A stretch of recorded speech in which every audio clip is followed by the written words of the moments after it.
ప్రాజెక్టులకు రూపకల్పన చేయటం, కొన్ని నిర్మాణంలో ఉండటం మనందరికీ మీ అందరికీ తెలిసినటువంటి విషయం. వాటినన్నింటినీ కాకుండా ప్రధానమైనటువంటి మన రాష్ట్రానికి సంబంధించి మన ముందున్న నీటిపారుదల యొక్క ప్రాధాన్యత, ఆ అంశంలో జరుగుతున్నటువంటి చర్చ, ఈ గతంలో జరిగినటువంటి తీరు, ఈ రెండింటి విషయంలో నేను చాలా క్లుప్తంగా ఇటు మీకు తెలియజేయటంతో పాటు ఈ ప్రభుత్వానికి, ఇటు ఇంజనీరింగ్ ప్రొఫెషనల్స్కు, ఇటు మేధావులకు ఆలోచింపజేయటానికి నాకు కలిగినటువంటి, నేను చర్చించే టైంలో కలిగినటువంటి అభిప్రాయాన్ని వ్యక్తపరుస్తున్నాను. అందులో ముఖ్యంగా ఈ మధ్యకాలంలో మన రాష్ట్రంలో ఈ నీటిపారుదల విషయంలో రీడిజైనింగ్, ఇంజనీరింగ్ అనేటువంటి పేరుతో రోజు చర్చ జరుగుతున్నటువంటిది మీ అందరికీ తెలుసు. ఈ విషయం మీద మేము ప్రతి క్షణం వీటి యొక్క అవసరాన్ని, ఒకవేళ రీడిజైనింగ్, ఇంజనీరింగ్ నీటిపారుదలకు, నీటిపారుదల ఇరిగేషన్కు ఉపయోగకరంగా ఉంటే తప్పనిసరిగా అది ఆహ్వానించదగ్గదే. కానీ ఇప్పటివరకు ఇంకా వాటి పూర్తి విషయాలని మన ముందుకు రాలేదు. అయినప్పటికీ ముందుగానే మాకు కలిగినటువంటి ఆలోచనలు కూడా ఈ ప్రభుత్వం ముందు, ప్రజల ముందు ఉంచాలనేటువంటి ఇది, ఆ విధంగా పరస్పరం ఆలోచించాల్సిన అవసరం ఉందని చెప్పడానికి మాత్రం నేను ఈ సబ్జెక్ట్ అంశం మీద మీకు వివరిస్తున్నాను. ఈ విషయంలో నేను నా అనుభవంతో కొంత ఆలోచించడంతో పాటు ఇందులో నేను ప్రధానంగా చెప్తున్న విషయంలో ఇప్పుడు ప్రాణహిత చేవెళ్ళ రీడిజైనింగ్ అంశం పైన ముందుగా మీకు తెలియజేస్తున్నాను. ఇది చాలా ప్రధానమైనటువంటి ప్రాజెక్టు. ఈ ప్రాజెక్టు విషయంలో పూర్వపరాలని వీటిని ఎక్కువ పోవటం కంటే సరే, గతంలో ఈ ప్రాజెక్టు ఇన్విసేట్ చేసిన విషయం మీకు తెలుసు. కానీ వివిధ కారణాల చేత ఆలస్యం జరగటం, కొంత పని జరిగినా ముందుకు జరగకపోవటం విషయం, అందులో ఉన్నటువంటి కొన్ని మార్పులు చేర్పులు అవసరమని ఈ ప్రభుత్వం భావిస్తున్నటువంటి తరుణంలో అభ్యంతరం లేదు. ఆ మార్పులు చేర్పులు అయినా కూడా ఇది ఉపయోగకరమా లేదా అనేటువంటిది దీర్ఘమైనటువంటి చర్చ జరగాల్సింది. ఈ విషయంలో నేను గతంలో ఉమ్మడి రాష్ట్రంలో చీఫ్ ఇంజనీర్గా పనిచేసినటువంటి హనుమంతరావు గారిని, ఒక ప్రధానమైన ఒక ఇంజనీర్ ఎక్స్పర్టు, వారితో అదేవిధంగా ఆయన ఐక్యరాజ్య సమితిలో కూడా, యునైటెడ్ నేషన్స్కు కన్సల్టెంట్ కూడా ఉన్నటువంటి యొక్క విషయాన్ని మీ అందరికీ తెలుసు. గంటల తరబడి చర్చించినటువంటి మీదట ఆయన ఈ గోదావరి మీద ఆయన ఇచ్చినటువంటి ఆలోచన నాకు సబబుగా అనిపిస్తుంది. అందుకని ఏంటి, ఇవాళ ఎత్తిపోతల బదులు ఒకటి గతంలో చేపట్టింది కూడా ఎత్తిపోతలు, రీడిజైనింగ్ కూడా, ఇంజనీరింగ్ కూడా ఎత్తిపోతలు. దీంతో అవుతున్నటువంటి ఖర్చు లేక ఆపరేషను భవిష్యత్ దృష్టిలో పెట్టుకున్నప్పుడు వారిచ్చిన ఆలోచన ఎత్తిపోతల లేనటువంటి విధంగా సాధ్యమైనంత వరకు గ్రావిటీ లెవెల్లో అవసరమైన చోట అతి తక్కువ ఎత్తుతో లిఫ్ట్లో దీన్ని వినియోగించుకుంటే బాగుంటుంది అనేది. ఏ విధంగా సుమారు గోదావరి మీద ఇటు మన రాష్ట్రంలో గోదావరి ఎంటర్ అయిన దగ్గర నుంచి ఎండ్ అయినంత వరకు సుమారు 30-33 బ్యారేజీలు ముంపుకు ఏమాత్రం అవకాశం లేని విధంగా నిర్మాణం చేసుకుంటే, అంటే ఇప్పుడు ఇతర రాష్ట్రాలతో వస్తున్నటువంటి అభ్యంతరాలు మనకు ఎదురవుతున్నాయి. ఆ తర్వాత ఎత్తిపోతల్లో వచ్చేటువంటి అంశాలు, ఇబ్బందులు మనకు ఎదురవుతున్నాయి. వీటికంటే ఈ రీడిజైనింగ్ ఏదైతే చేస్తున్నారో ఇప్పుడు ఈ విధమైనటువంటి రీడిజైనింగ్కు అధ్యయనం చేయవలసిన అవసరం ఉందని ప్రభుత్వానికి చెప్పడానికి నేను తెలియజేస్తున్నాను. ఏంటి, ఈ 30 బ్యారేజీలని కట్టడం మూలాన ఒక్క గ్రామం కూడా అవతల రాష్ట్రాలను ముంపుకు గురికాకుండా, లేకుంటే మన ప్రాంతంలో కూడా ముంపు లేకుండా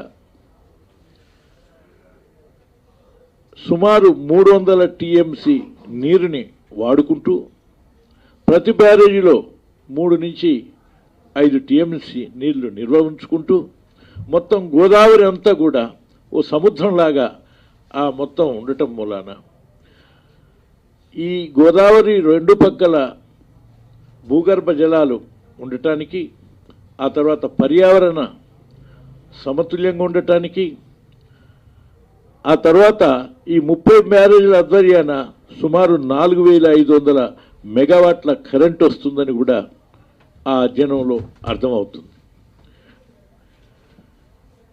అయితే దీనికి సుమారు ఒక్కొక్క బ్యారేజీకి సరాసరిన 800 కోట్లు ఖర్చు అవుతే ఇది 24,000 కోట్ల నుంచి 30,000 కూడా కావచ్చు ఉన్న పరిస్థితుల్లో.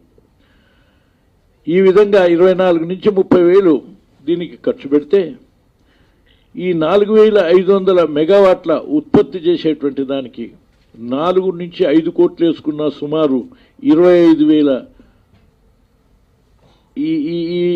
ఈ నీరు లభ్యం కావటం ఒకటి, అసలు ఐడల్ ప్రాజెక్టు దొరకటం ఒకటి. ఈ ఇబ్బంది నుంచి మనకు 4 నుంచి 5 కోట్లు ఒక మెగావాట్కు అవుతుందని లెక్కేసుకున్న సుమారు 24-25,000 కోట్లు 20,000 కోట్లకు ఇది ఐడల్ ప్రాజెక్టు కూడా కట్టాల్సి వస్తుంది. అది లేకుండానే అసలు ఐడల్ ప్రాజెక్టు కట్టే వాళ్ళకి ఇది ఇస్తే సుమారు 20,000 కోట్లకు వాళ్ళు నిర్మాణం చేసుకొని ఈ బ్యారేజీలు కట్టేటానికి అవకాశం కూడా ఉంది. అంటే ఆ విధంగా కూడా నేను ఇచ్చినటువంటి పత్రంలో మీకు ఉన్నది.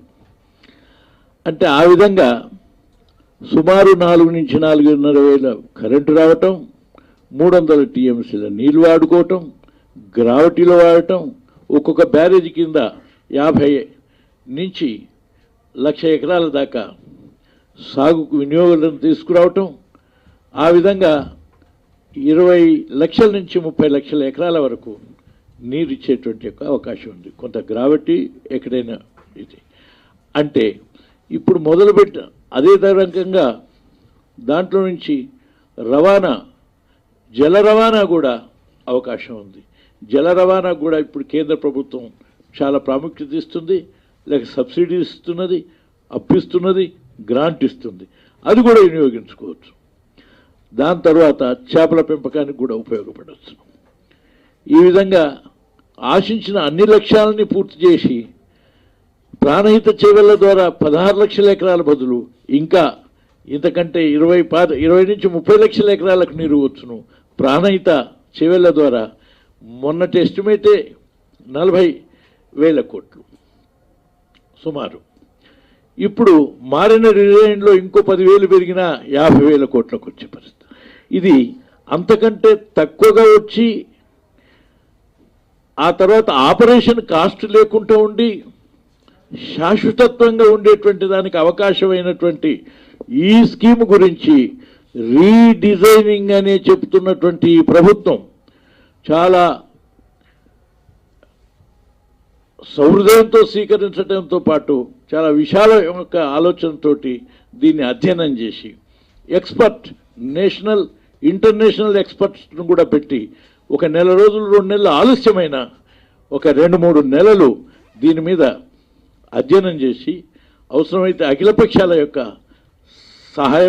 సహకారాన్ని సలహాలను కూడా తీసుకుని ఆఖరికి అడ్మినిస్ట్రేటివ్గా మేమందరం సహకరిస్తాం, కానీ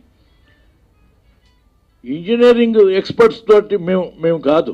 అయినా ఒక ఎక్స్పర్ట్ నుంచి వచ్చినటువంటి ఈ ఆలోచనని ఇంకా 10 మంది ఎక్స్పర్ట్స్ ముందర పెట్టి నిజంగా ఇది అమలుకు ఇది ఇది ఇది ఇది ఉపయోగకరంగా ఉంటుంది అని చెప్పి భావిస్తే వెంటనే దీన్ని చేపట్టి ఆ విధంగా ఈ తెలంగాణ రాష్ట్రాన్ని సస్యశ్యామలం చేసుకోవడంతో పాటు రాబోయే రోజుల్లో అప్పుల పాలు కాకుండా, డబ్బు వేస్ట్ కాకుండా, ఆపరేషన్ ఖర్చు కాకుండా బహుళ ప్రయోజనాలను సాధించడానికి అవకాశం ఉంది. కాబట్టి ఇది వెంటనే ఈ ప్రభుత్వం ఆలోచించవలసిందిగా నేను విజ్ఞప్తి చేస్తున్నాను.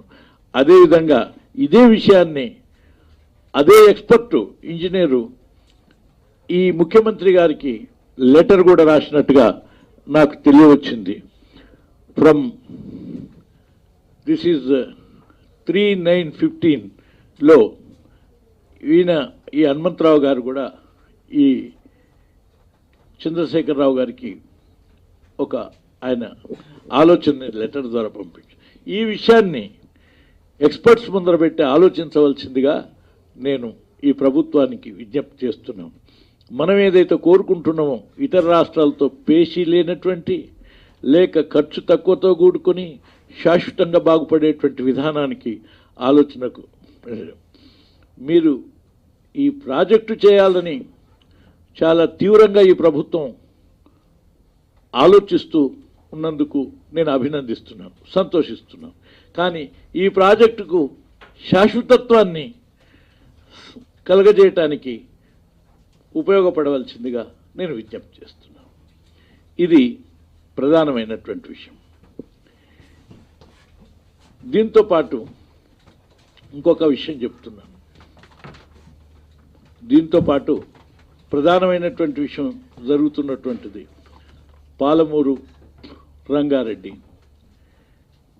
ఇది ఈ విషయంలో ఈ ప్రభుత్వానికి ఎక్స్పర్ట్స్కు నేను అందించదలుచుకున్నాను. ఇవాళ ఇది స్వాగతిస్తున్నాం ప్రాజెక్టుని, కానీ ఒకేసారి ప్రాజెక్టు ఇక్కడి నుంచి అక్కడి వరకు ఒకేసారి మొదలుపెట్టడంలో వచ్చేటువంటి ఇబ్బందుల్ని ప్రాణహిత చేవల్లో మనం అనుభవిస్తున్నాం. ఈ విషయాన్ని గమనించాల్సినటువంటి అవసరం ఉంది. అందులో పైగా ఇది అష్యూర్డ్ వాటర్ కూడా కాదు.